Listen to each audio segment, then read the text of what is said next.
Naar aanleiding van mijn vorige video kreeg ik een hele goede vraag van een goede voetbalvriend van mij, Anthony. Die vroeg zich namelijk af van, nou ja, wat betaal je nou eigenlijk voor een klik die via AdWords gegenereerd wordt? Dus met andere woorden, wat kost het mij voor elke keer dat op een advertentie geklikt wordt?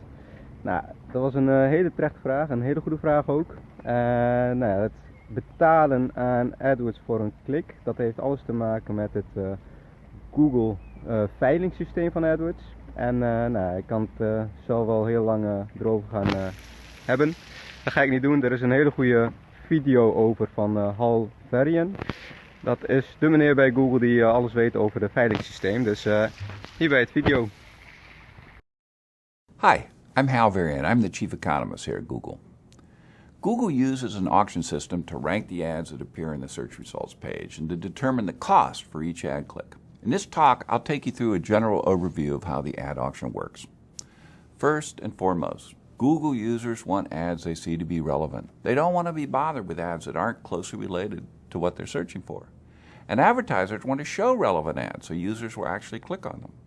Meantime, Google wants to provide a good experience for users and a good value to advertisers so they come back and use their services again in the future.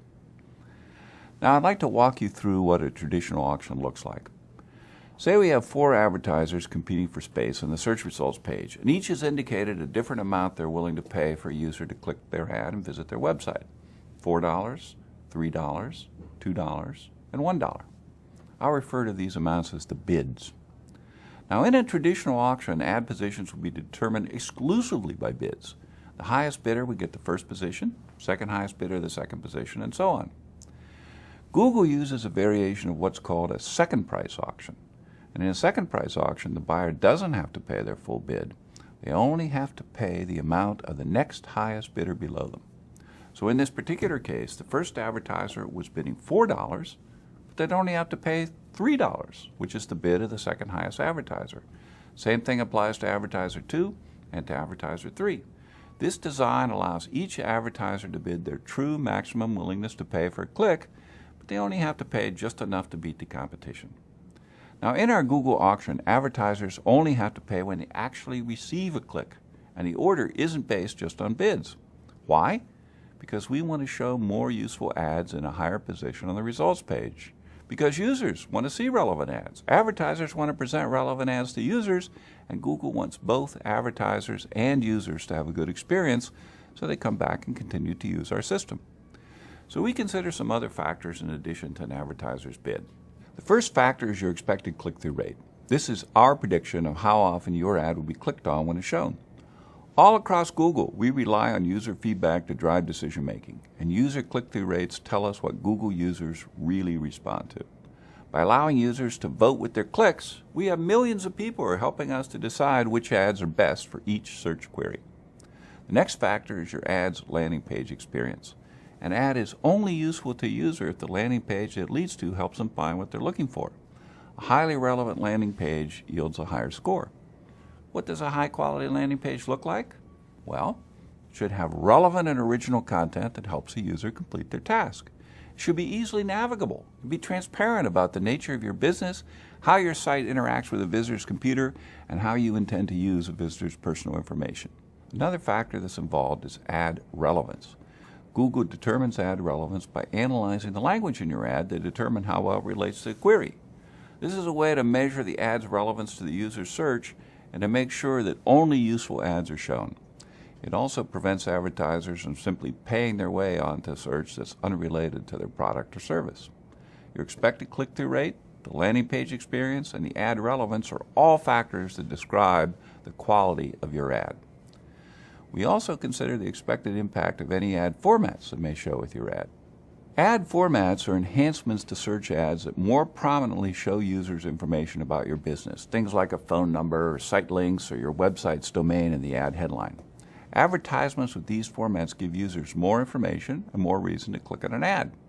So Google combines your bid with multiple quality factors, the click-through rate, the landing page, the ad relevancy, as well as the expected impact of ad formats to calculate a score for your ad called ad rank.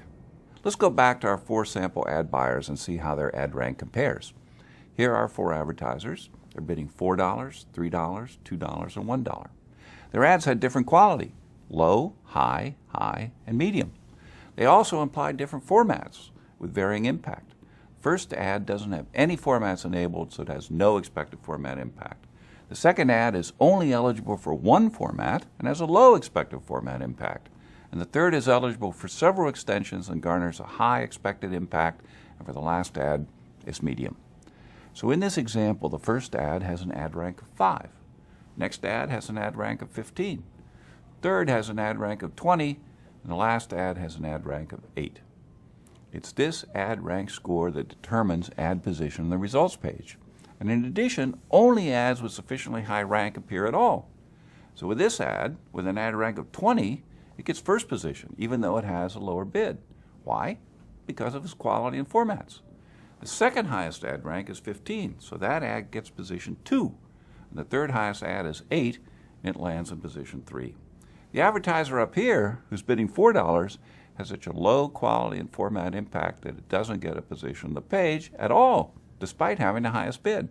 So now we know how the ads are ranked, but how much do you actually pay for a click?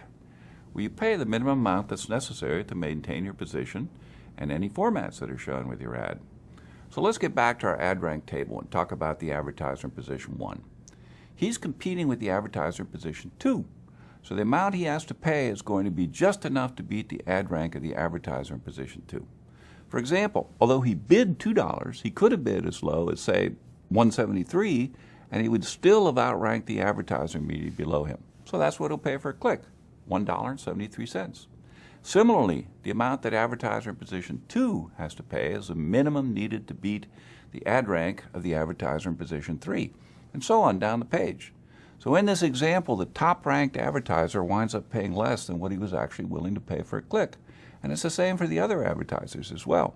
All right, let's talk about how advertisers can influence their cost per click and ranking in the auction. By improving your quality or adding ad formats, you can potentially improve your ad position. You could also end up paying a lower cost per click. So let's take a look at the advertiser in position 2. Suppose she improves her ad on landing page. Now her ad rank goes up to 18. Her position here doesn't change, but what happens to how much she pays per click? Before, even though she bid $3, she only needed to bid, say, $2.68 to beat the ad rank of the advertiser immediately below her. So that's what she paid, $2.68. But now that she's improved the quality of her ad, assuming everything else stays the same, she could have bid as low as, say, $2.42 to beat the advertiser below her. So her cost per click goes down to $2.42.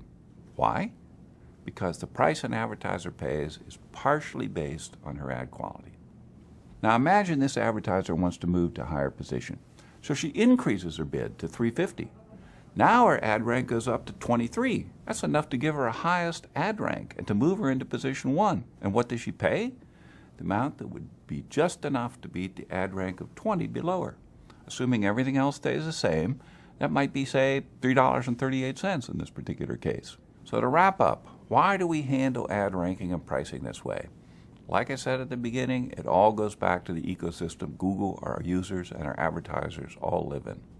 When users see better ads, they're happier, and they're more likely to actually click on those ads, and that makes advertisers happier, which makes Google happy, because with happy users and happy advertisers, we get more people using our system. If you have more questions or want more information, please visit adwords.google.com/support. And thanks for your attention. Nou, dit was het video over het biedmodel van Google. En hoe je slim je concurrenten voorbij kunt gaan om meer kliks te genereren voor minder tarief eigenlijk. Dus heb je zelf zoiets van, ik zit ermee met de AdWords campagnes die ik heb en kun je een keer meekijken. Dat doen we dolgraag, dus mocht er een vraag zijn met betrekking tot AdWords, dan aarzel niet om even te mailen. Succes en tot een volgende video. Dag!